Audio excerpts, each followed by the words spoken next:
Tyler from Aspire Sports. Today's episode, we're going to talk about some recent news that happened in the NFL. Your Carson Wentz, big news. What happens with those players in fantasy football? Do you still like their wide receivers? What about Jonathan Taylor? Should we move him down the ranks? We're going to talk about that and more.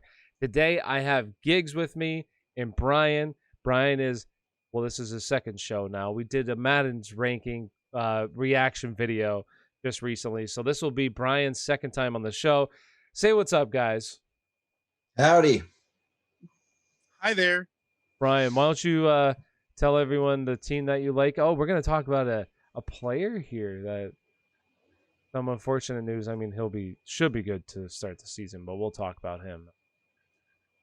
What team is that? What team is that? Who, the Rams? Nunzi. Shout out to Nunzi. What's going on, buddy? All right. Anyways, let's go ahead and start off the show. So first thing we're going to talk about, the big news today. We have Carson Wentz, which he's going to get surgery, and it's like a 5 to 12 week. It's like really weird in the time. That's either pretty short or pretty long. So you're looking at somebody that could go well into the season, rehab time.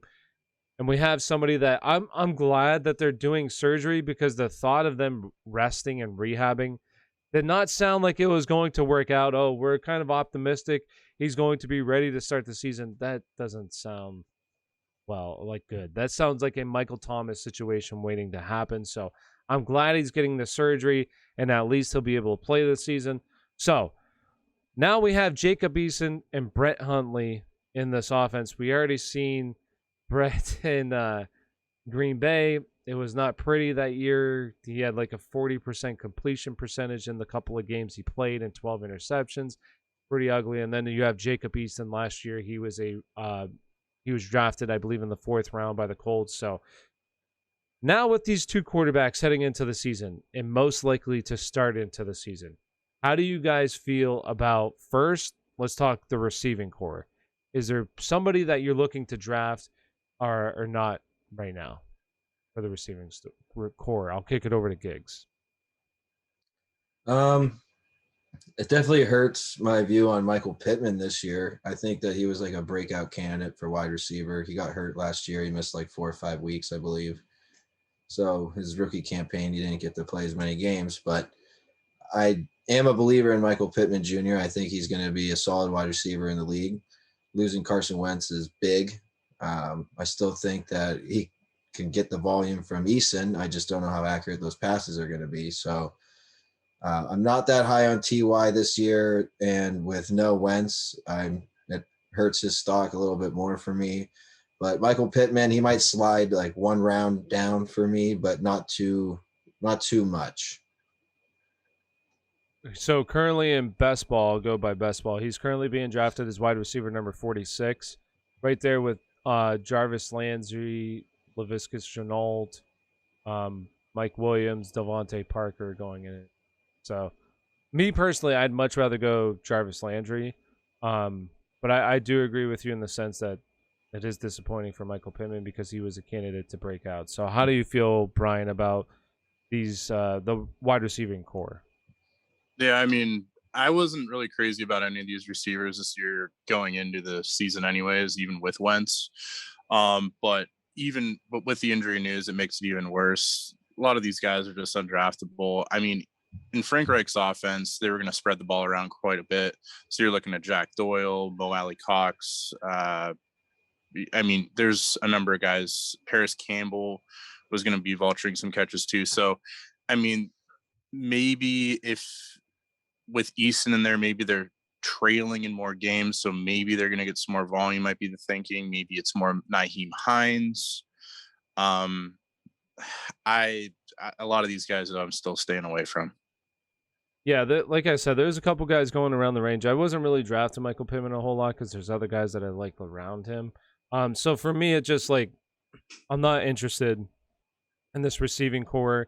I wasn't a huge believer in Wentz being really good again either. So I'm just staying away from this receiving core. But the big thing is now with the news, possibly Carson Wentz misses some games here. How do we feel about Jonathan Taylor?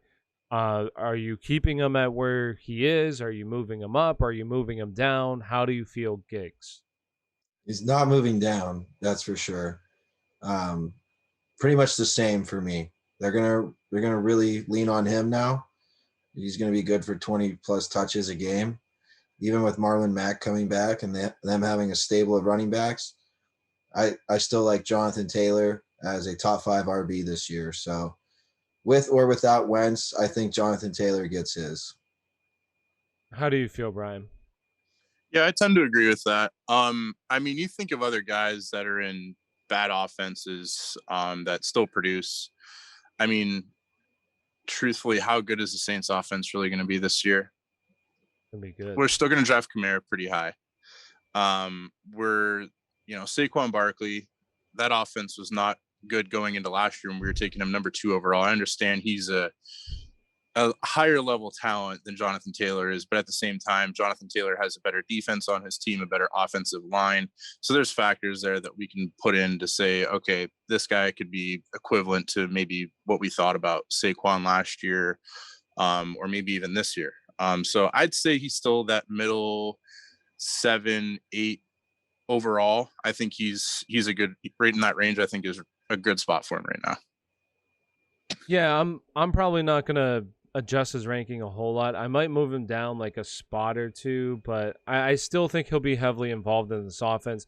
I think what it does, though, I think it opens up the lane to have more of this backfield involved than maybe what was going in to begin with, because I don't think that they want to load Jonathan Taylor up with a bunch of touches. I think that they want to keep it kind of spread out, and Jonathan Taylor, like later in the season, start to give him more and more to keep him fresh.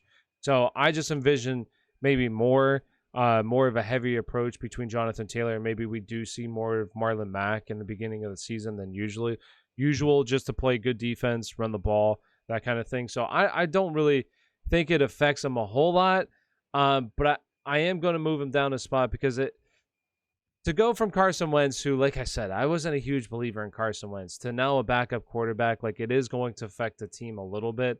But not enough to really make drastic changes for me for Jonathan Taylor.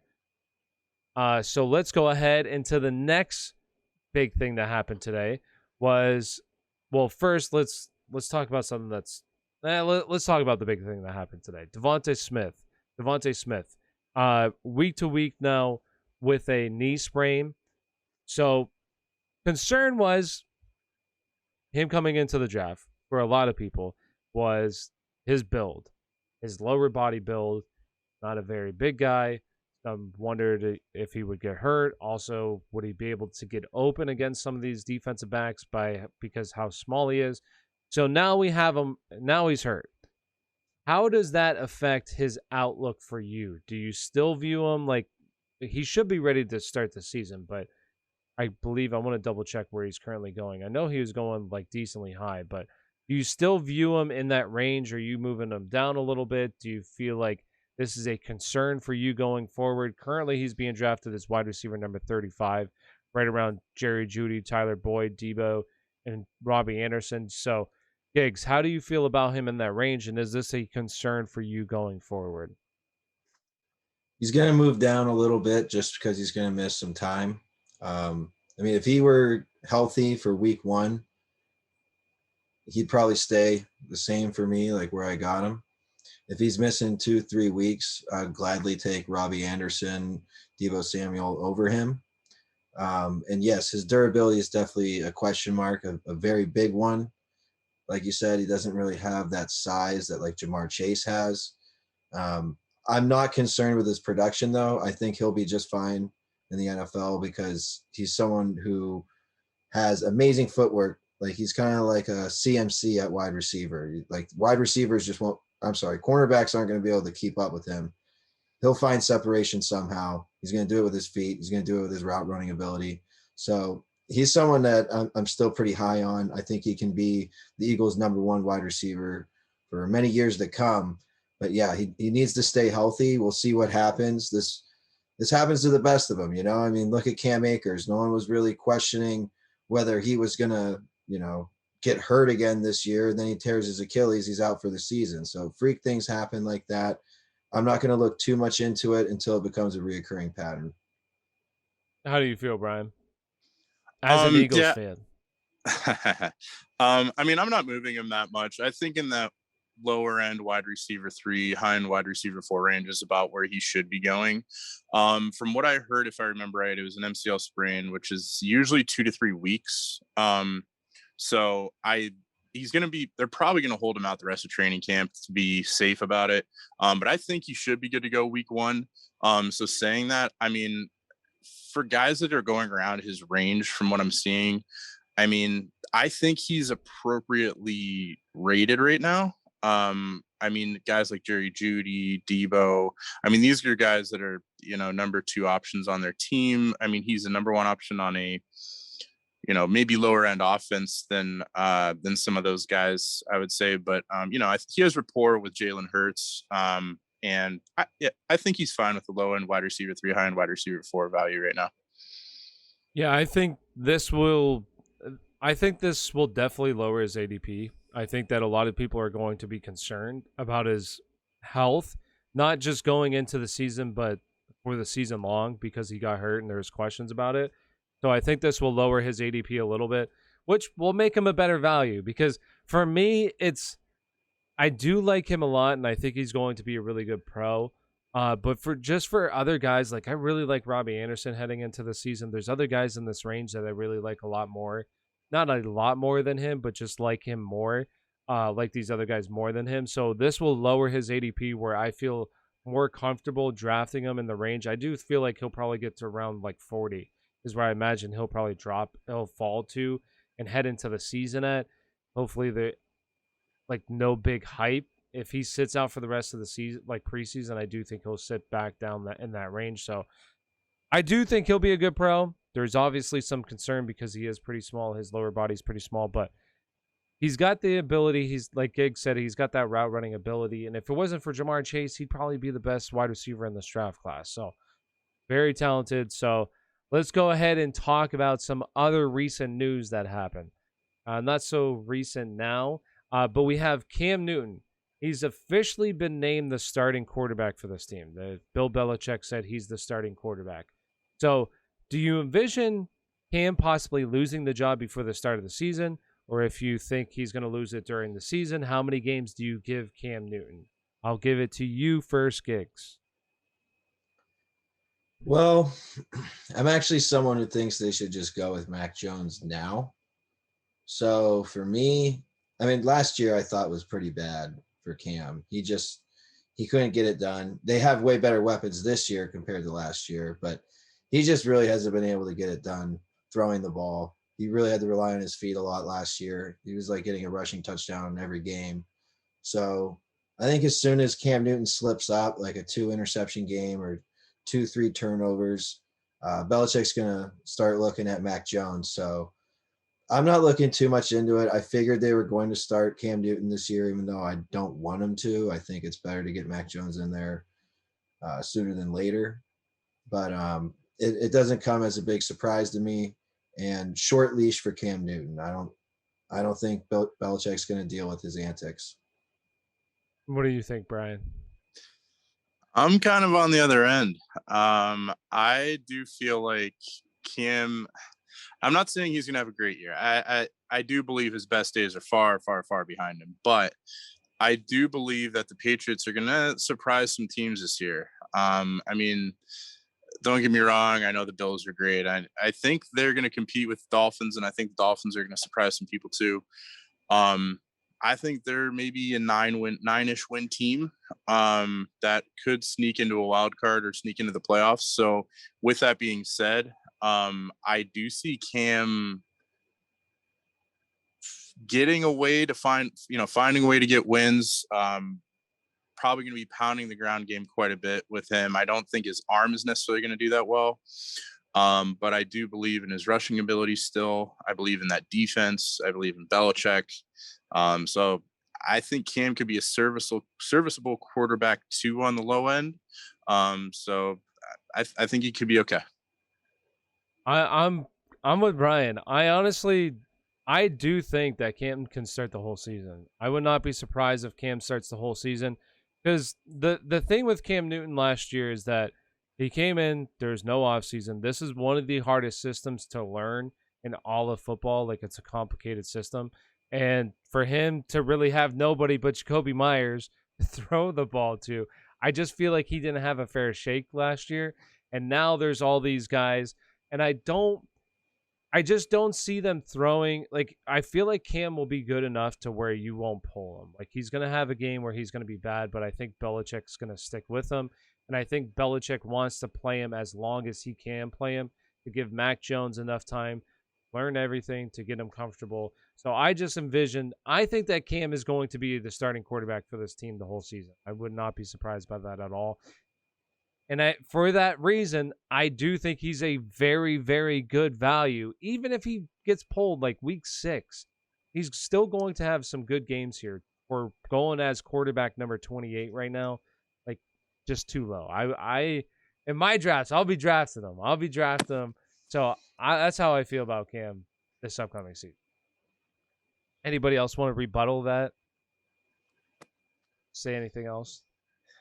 We'll see. Yeah, I mean, we'll see what happens. all I would say is that I think it's risky having him as like your starting quarterback, maybe drafting him as a backup, because I mean, if your gut's telling you that he's going to start the whole season, that's fine. But I like, to your point, he needed a whole year and a half to learn this tough system. Well, there's a lot of new guys on the team that have to learn that system in just 1 year. So it's not like he has a bunch of savvy vets around him that know the system, know the play calling and everything like that. It's a lot of new guys coming together. And I definitely can see the Patriots being a tougher team this year than last year, but it's all on his shoulders. So if he thinks Mac Jones gives him a better chance to win, I think he'll play Mac Jones. But it's his job to lose right now, Cam Newton's. Yeah, I agree with that. So let's go to the next thing that we're going to talk about. And this is going to be a next segment. It's going to be called Boom or Bust. Okay. So I'm going to give you a running back that's being drafted in the first 3 rounds, because if we look at history, a lot of your running backs are not going to perform where they're drafted in terms of their ADP. So you're going to have a lot of busts, unfortunately. So I'm going to give you 2 running backs, and you got to make a case for which one you think is going to be a boom or which one you think is going to be a bust. So for the first one, I'm going to pass it over to Giggs. Giggs, the first one is CEH or DeAndre Swift. Which one's going to be the boom? Which one's going to be the bust? Damn, I don't want to give bust to either of them, but if I had to give boom to one of them, I'm going to give it to Clyde. The reason being is there's no Le'Veon Bell, there's no Damian Williams, there's just really no solid second running back there that steal a bunch of touches from him. They got a better quarterback, they have a better coach, they have a better offense, they have a better everything in Kansas City. So I like his potential more than DeAndre Swift's, unfortunately, even though I think they could both be boom candidates. Oh, but sure. Swift's he's in a timeshare with Jamal Williams, so that hurts. And now I do want to say this real quick, because there's somebody on Twitter, man. He's like a CH hater, like constantly says stuff. He says that the signing of Jerick McKinnon's going to have an impact on Clyde Edwards-Helaire. And I'm like, dude, are you serious? You think Jerick McKinnon's going to be like a true threat? Now, he says not a threat, but he's going to be involved. Like, sure, he'll be involved. He maybe have like 10 catches on the year. Like, that's involved in the offense. Like, he'll be bringing the Gatorade over the CEH. That's how he'll be involved. That's about it. Brian, the next one. Miles Sanders or David Montgomery? I am an Eagles guy, but I'm down on I'm down on David Montgomery this year. I am going to say that he's going to be a bust. I think a lot of people everyone's talking about Tariq Cohen. But they got oh my God, I'm blanking on the name.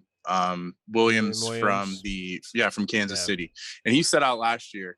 And I think that's a really underrated signing from the Bears. I think that Montgomery's going to have less touches than he did. I know he got hot at the end of last year, but he had one of the softest run schedules to run against. And he really took advantage of it. and he very well could again.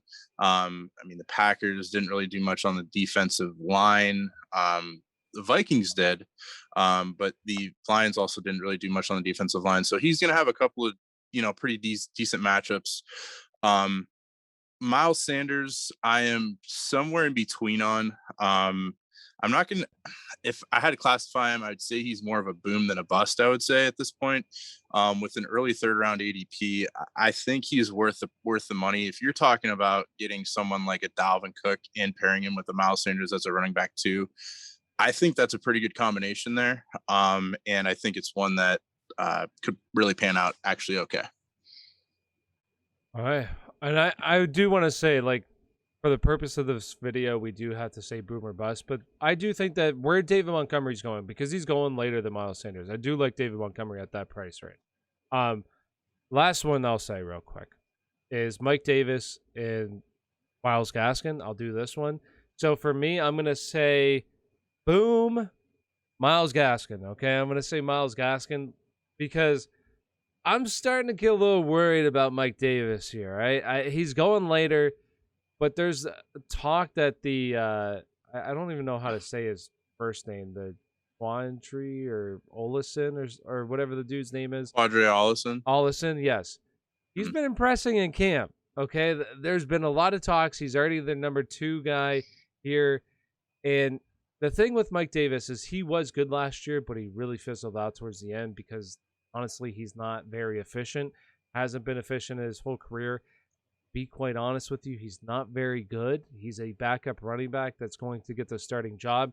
So I just think there's going to be a whole lot more of a split. With Myles Gaskin, though, I do think this team is going to be a pretty good team, honestly.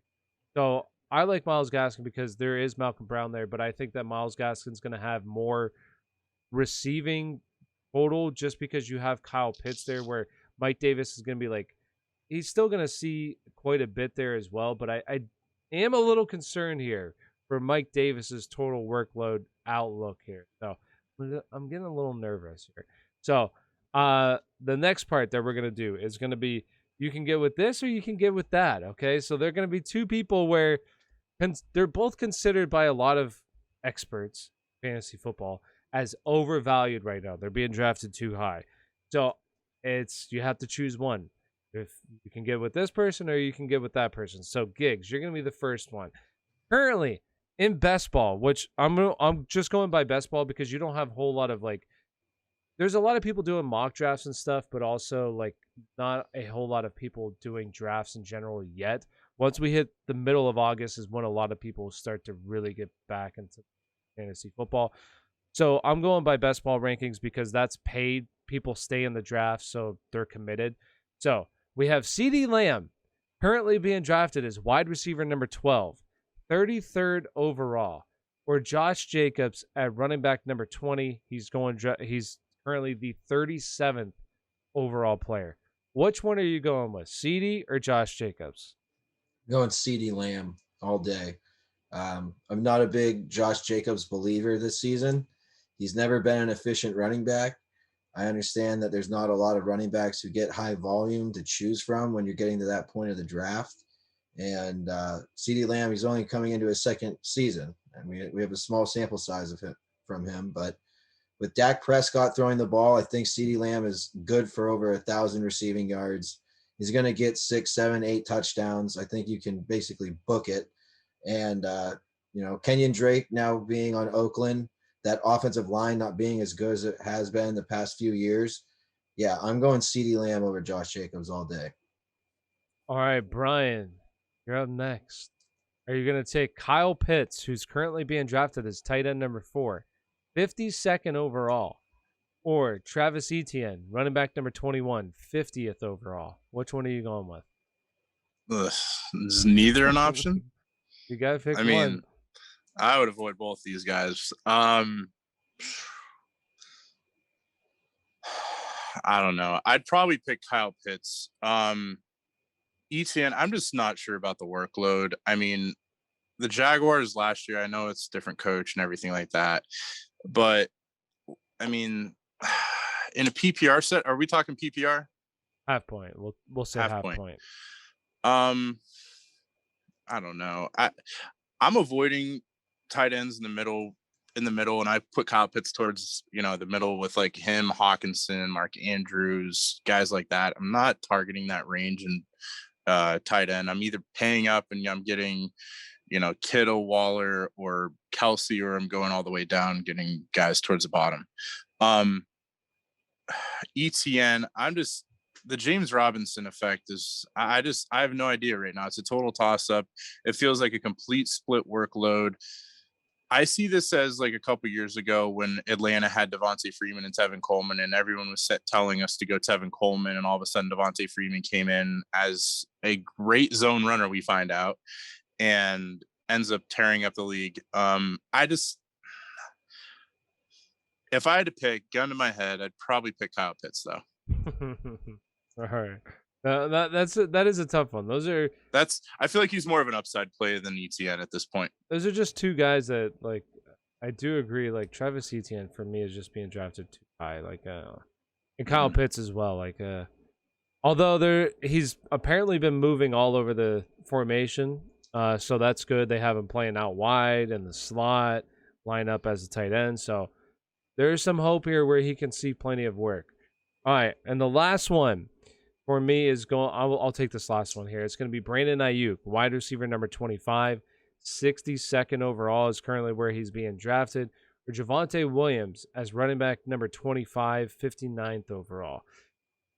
So here's my opinion on, first of all, Javonte Williams. They've already came out and said that Melvin Gordon's the clear number one. Like they've said this in their own camp that he's the clear number one. So the fact that you're drafting basically a backup running back right now at 25 when you can get Melvin Gordon even later than Javonte Williams is kind of crazy to me. And then Brandon Ayuk, I love Brandon Ayuk. I love his talent.